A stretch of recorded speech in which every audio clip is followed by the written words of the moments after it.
It is now the year 2157, the era of human prosperity. Humanity has mastered the greatest educational theories, having forgotten war, famine, and terrorism. Nature has been revived, and medical breakthroughs have conquered deadly diseases, enabling the human body to harness hidden resources. After achieving all these feats, mankind decided to begin developing distant planets, entrusting the mission of searching for alien life to the brave, strong, and naive young people of Earth. Among these young Earthlings was a young man named Maxim, who boarded a spaceship to seek alien life. While sitting in the craft, Maxim listened to his grandmother's endless nagging about him, dropping out of school to join the mission. As they were arguing, a small asteroid struck his spaceship, causing it to veer off course and crash onto an unknown planet. Well, at least he wouldn't have to listen to his grandmother's nagging anymore. Grabbing a tool bag, he stepped out of the spaceship to inspect the new environment. A few seconds after his departure, the spaceship exploded, permanently severing his communication with Earth. Yet instead of feeling dejected, he was excited to explore this new world, which for some reason bore similarities to Earth. His adventure led him into a forest, where he discovered a bonfire. As he approached the camp, he noticed a creature hiding from him, or rather, hiding from the person with a gun. Before Maxim could react, he found himself held at gunpoint by an island inhabitant. He tried to appear friendly, but neither of them understood the other's language. Then Maxim slowly activated a translation capsule and requested communication. The local then took him to the authorities' facility, where soldiers were undergoing training. There Maxim met the captain, who placed him under a helmet capable of reading and projecting one's thoughts. It was a bit creepy, but hey, this isn't Earth, so who knows what oddities await in the future. Someone began interrogating Maxim. Meanwhile, Sergeant Guy was assigned the task of taking Maxim to a mental hospital in the capital. Suddenly, a strange signal compelled everyone to immediately start reciting the Guard's national anthem, except for that odd fellow who had brought Maxim to the base. He seemed to be having an epileptic seizure and was soon surrounded by a group of soldiers. On their way to the capital, they passed a peculiar tower,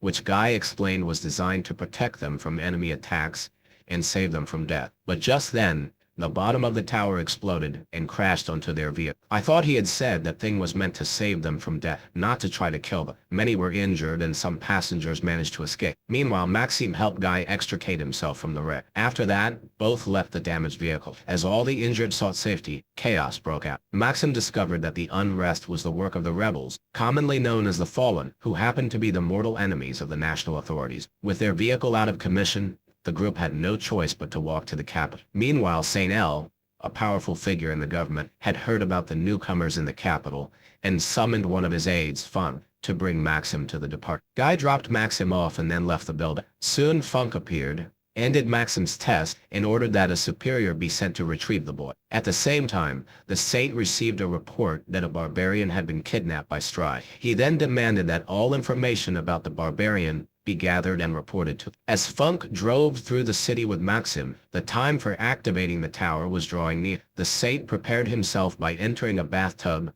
and biting on a special rod. This, however, caught Funk off guard, and he soon began having an epileptic seizure. Soldiers immediately rushed to his aid. Amid all the chaos, Maxim slipped away from the crowd, wandering the city and marveling at its unique architecture and way of life. Meanwhile, the unknown fathers, authorities of this land, were holding a meeting. Back in the city, Maxim entered a cafe and found himself taken with one of the waitresses. He approached her to place his order, but ended up dropping his order details and simply introducing himself. The girl introduced herself as Lada before leaving to fetch her order. After she served him, he was attacked by another customer, whom Maxim promptly reprimanded. That evening, Maxim spent time with Lada, eventually revealing his full name. Lada, Guy's sister, was delighted to hear this, and Maxim quickly mentioned that he knew Guy. Later that night, while escorting Lada home, Maxim was ambushed by street fighters. He effortlessly subdued them, leaving a deep impression on Lada, who then took him to her home. Sometime later, Guy returned to see Maxim, and their reunion was a blend of surprise and genuine joy.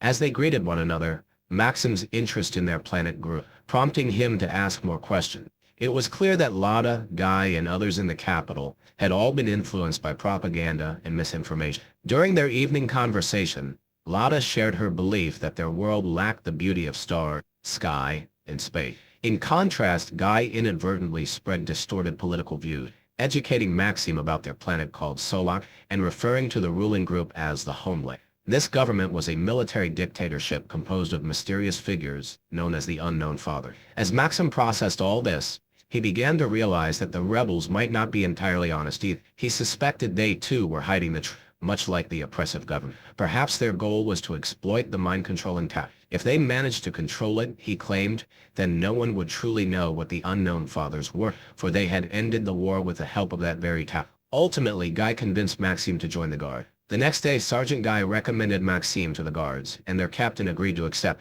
on the condition that he be closely monitored. Training soon commenced, and Maxime lived up to the high expectation, demonstrating exceptional skills and a superhuman advantage over his fellow soldiers. When not on the training field, Guy and Maxime frequently debated politics and playfully bantered with each other, all while Lada watched and laughed. Everything was going smoothly, as if they were one happy family. Gradually, as Maxime's affection for Lada grew, he began taking her for walks and sharing stories of Earth with her. In their conversations, he expressed his deep longing for his homeland and lamented the unfortunate misinformation that had led his parents to believe he was dead. Poor his parents must have been heartbroken, knowing he was alive and with such a beautiful wife. Over time, Maxime was forced to participate in raids against the Fallen, identifying them through the occasional epileptic seizures triggered whenever the tower was activated. In one raid, Maxime heroically intervened to save the captain from a potential ambush by the rebels. This act of bravery earned him the captain's complete trust, at least for now. However, during one of the authorities' compulsory experiments, Maxime's perspective was changed. Contrary to the belief that the Fallen were terrorists, he began to view them as victims, and he grew increasingly uneasy about the severe methods used to punish. On the other hand, Funk reported to his superior that he had located Max, but capturing him was not easy now that he was a member of the Guard. Meanwhile, Guy and Maxime were summoned by the captain, who ordered Maxime to kill the rebels to prove his worth as a permanent member of the Guard. Instead, Maxime took them away, disarmed himself, and returned to the captain, claiming he had released. He explained that other planets existed and were orderly, unlike theirs. The captain ordered Maxime's arrest, but he insisted it wasn't necessary, as he was leaving and hoped Guy would accompany. For his act of betrayal, the captain fired at him multiple times, intending to kill him, and then ordered Guy to file a report on his transfer before pushing him into a vehicle. Back in the capital, the Unknown Fathers were discussing an attack on a neighboring country. When the Saint suggested an invasion, the chief of the Fathers supported. Meanwhile, it turned out that Maxime's wounds were not fatal. His superhuman attributes had allowed him to escape the war. As his wounds healed, he befriended some of the rebels, who rescued him after they had discovered his supposedly dead body. The doctor among the rebels was astonished by Maxime's rapid recovery, still unable to believe he had survived. Later, as they gathered around a bonfire, Maxime learned the true nature of the regime and the real purpose of the towers scattered across the nation. It was all contrary to the government's claims. The tower functioned as a device to control mind.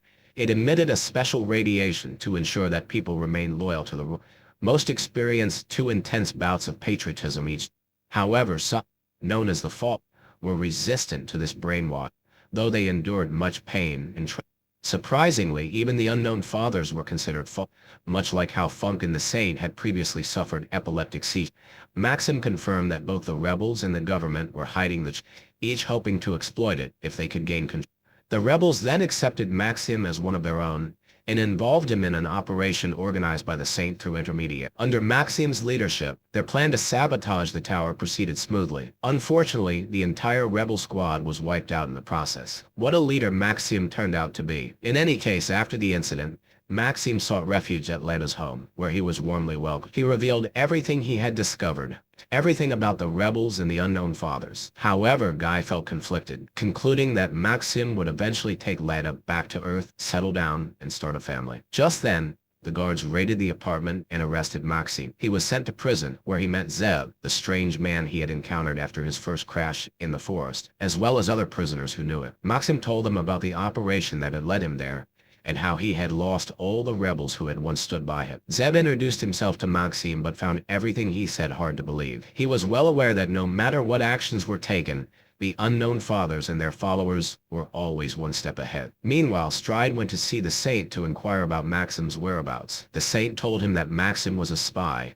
and a mutant who needed further study, so he couldn't be handed over. However, Stride was very persuasive, and eventually the Saint struck a deal with him. He would surrender Maxime on the condition that Stride stopped building more towers, since he feared that his secret as a Fallen would soon be exposed. But this was a deal that Stride would soon regret. Back in prison, Maxim and his fellow inmates were sentenced to work in a labor camp. There, prisoners were forced to clear the wasteland and deal with the automated defense systems left over from the war, either clearing them out or being cleared away. During this process, the Saint learned of Maxim's condition and discovered that he was immune to the launchers. Realizing this, he decided to betray Stride, breaking their agreement and demanding that Maxim be brought to him. I knew it was coming. Returning to the labor camp, after eliminating the remaining war robots that tried to kill them, they set off into the barren regions in search of more recyclable weapons. When they reached the desolate area, Zev fell into a sewer opening, and Maxim immediately followed him. They left a third prisoner on the surface while they inspected an underground hideout. During this search, the two were attacked by a creature Maxim had encountered during his first crash. That night,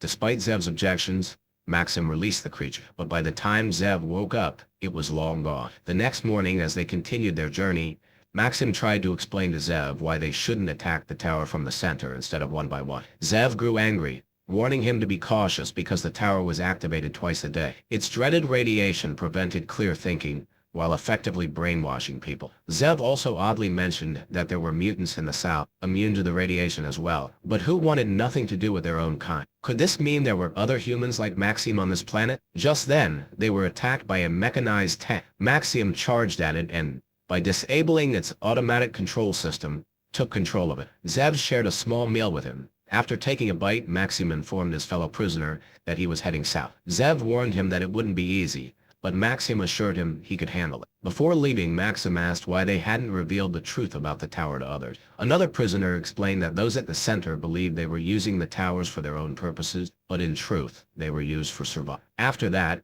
Maxim drove the tank through dangerous minefield. Back in the capital, the Saint learned that Maxim had escaped and began to fly into a raid. If he can't have it, then I suppose no one can, he thought. Maxim hoped to gather allies to destroy it. He soon reached the border, only to be blocked by the army. Quickly, he noticed Guy had been kidnapped while breaking through the military defenses. As Guy struggled to save himself, he realized his captor was Maxim, and he was relieved to see that Maxim was still alive. Maxim then explained his discoveries and what was truly happening on this planet to Guy. This time, Guy believed, but unwilling to take further risks, he tried to flee. However, it seemed that there was no escaping Maxim this time. Oh, and Lada.